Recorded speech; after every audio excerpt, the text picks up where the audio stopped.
Hey everyone, Dave Duran here with Power Monkey Fitness at our headquarters again. Today we're going to be talking about some handstand drills. How do we get you away from the wall? I know that's a nice little safety blanket, a nice tool for most people. It's a great tool in a lot of ways, but we also have to be considering what we do to move away from the wall. That should be everyone's goal, working towards the highest level version of every movement that we do. Freestanding is a component there, and we want this to be done in a comfortable and confident way. So we're going to be going through some drills that help you do that. This first drill, I don't even want you to be thinking about this one as a handstand. We like to think of this one as just weight on your hands. Weight on hands, that's it, all right? So don't think of this as a handstand, as an inversion. We just want you to get accustomed to being away from the wall and getting some weight on top of those hands and some weight on top of those shoulders. So the setup for this is gonna be essentially in a tuck position. So your knees are gonna be deep into your chest, your hands are gonna be planted on the ground in the nice setup that we've talked about in the past in terms of all the little intricate pieces on how those hands should be set up. And all we're gonna be doing here is just lifting our feet off the ground with a nice easy jump, trying to get the weight centered from our hips over our shoulders, over our hands.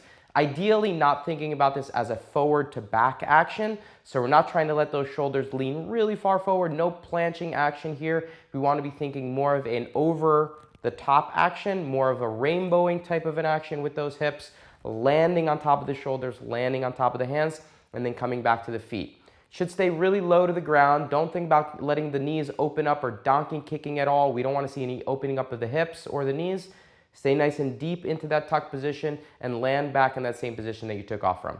This first one is just considered handstand kick-up drill number 1. Now the goal with this one is just to get confident. In fact, when you're done with this particular drill, I want you to be so confident that you're ready for the next drill. This is specifically meant for the people out there that are a little bit scared, a little bit skittish when it comes to kicking up to handstands away from the wall. Think about this as a building drill, okay? Handstands are not all or nothing. It's not either I have it or I don't have it. All the drills that we do are about progressions, one stepping stone to the next, so you're feeling confident and prepared for what's coming next. This first one is all about setup and building mechanics and patterns down to the ground. You'll start with your feet together, arms directly up over your head, and you'll figure out which leg is your lunge leg. Doesn't matter if it's your right or your left, whatever you feel more comfortable with in terms of that being your lead leg. From there, you're going to pause. I want to see a pause position with the arms up overhead, a pause position with the lunge, and then a pause position with your hands down on the ground. The key here being that there's a good amount of space between your lunge foot and where your hands are placed down on the ground. I don't want the hands to be placed too close to your feet because that in turn creates a shoulder angle as we start kicking up to the handstand. What we're looking for is a position with the overhead being at and beyond 180 degrees. So try not to get into a position where your hands are too close to your feet, creates a bad habit in the long run. Once your hands are firmly planted down on the ground, you're gonna slightly kick off the ground. Now when I say slightly, I mean all I'm looking for here is that the lunge foot is coming off the ground only about an inch or two. Very, very minimally off the ground. I don't want you to get too aggressive. That kick leg, that second leg is gonna be generating a lot of that power. Try to keep it very minimal, keep it low to the ground so that you're anticipating what's coming next as opposed to just launching yourself towards inversion. Low to the ground, come back exactly to your starting point with those arms back overhead and repeat that same action with those same pause points all in place. Our hand step kick-up drill number 2 is going to take a lot of the same setup components that we did in version 1, except now we're going to kick up a little bit higher. So instead of that lunge foot coming off the ground a couple of inches, you're going to allow yourself to go up a little bit higher with a couple caveats in place. One, you're still not going to a handstand. I want all of these to stay short of vertical no matter what, okay? Caveat number 2, you do not let your heels come over your shoulders or over your head, meaning that the entire time you're going to be thinking about staying at a nice angle where your body is staying nice and straight, the same position that we're trying to mimic once we get to that full inversion.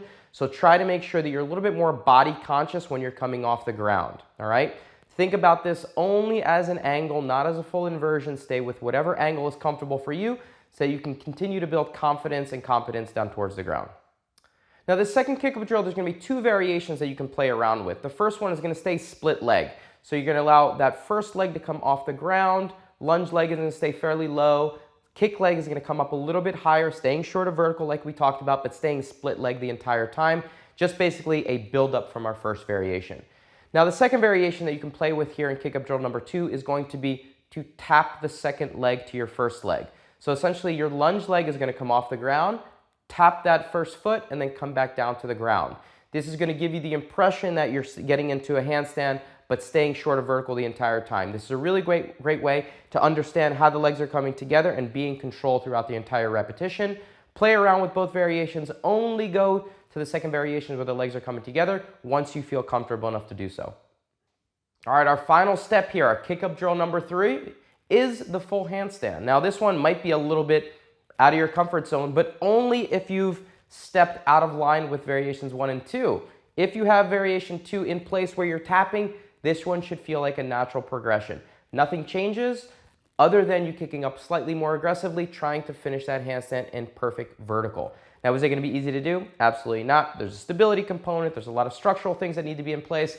Can I hold a handstand with control? A lot's going on there, but all we're looking for here is not holding, just touching the position and then coming back down. Again, building it like a drawbridge closing, finally getting to that position where you're fully vertical before you come back down to handstand. Position, again, does not allow the heels to come over the head. So I still want you to be considering staying fully vertical or even short if it means that your body position stays intact. If you kick up so aggressively that you're leaning over with those heels, you've missed a step, you've gone too far. This is what leads to a lot of handstands that are out of control. So consider that with this stepping stone process, always staying short of vertical with that body position intact until you finally get to that third variation where you're fully vertical. Now, the reality here is that in the gymnastics world, we normally have a spotter, someone there that can kind of assist if needed, having a hand there in case you do accidentally kick up a little bit too aggressively. What do we do in case you kick up past and you end up falling on your back? You have someone there to catch you, to bring you back. It's a great tool to have. Now, what we can do in this case, if you don't have a spotter or a partner that you rely on, use the wall. But we talked primarily about not using the wall for these particular kick-ups. So the wall in this case is going to be used in a very different way. The wall is going to be there only if you need it. All right, so again, really understand that. Hands are going to be placed fairly close to the wall. You're going to do your kick-up variation number 3, trying to stay short of the wall the entire time, trying to hit vertical, but only touching the wall if you should happen to kick up too aggressively. So again, it's very different than what maybe you're normally doing, kicking up so aggressively that your heels are just drilling into the wall, catching you, and stopping that momentum. In this particular case, the wall is acting as a spotter in the same way the spotter will be holding you if you kicked up too aggressively. So take that in consideration. It's kick-up drill number 3, trying to find fully vertical. If by happenstance I kick up too aggressively and those heels touch the wall is there to push you back down to your starting point. Very different in terms of how that wall is utilized, still as a spotter, but only utilizing it if you need to. Thanks again, everyone, for watching this video on kick-up drills for your handstand. Hopefully you found it a little bit more enlightening in terms of how to approach the handstands. Please like, please subscribe, and continue to send those questions in so we can be making more videos that are specific to your needs.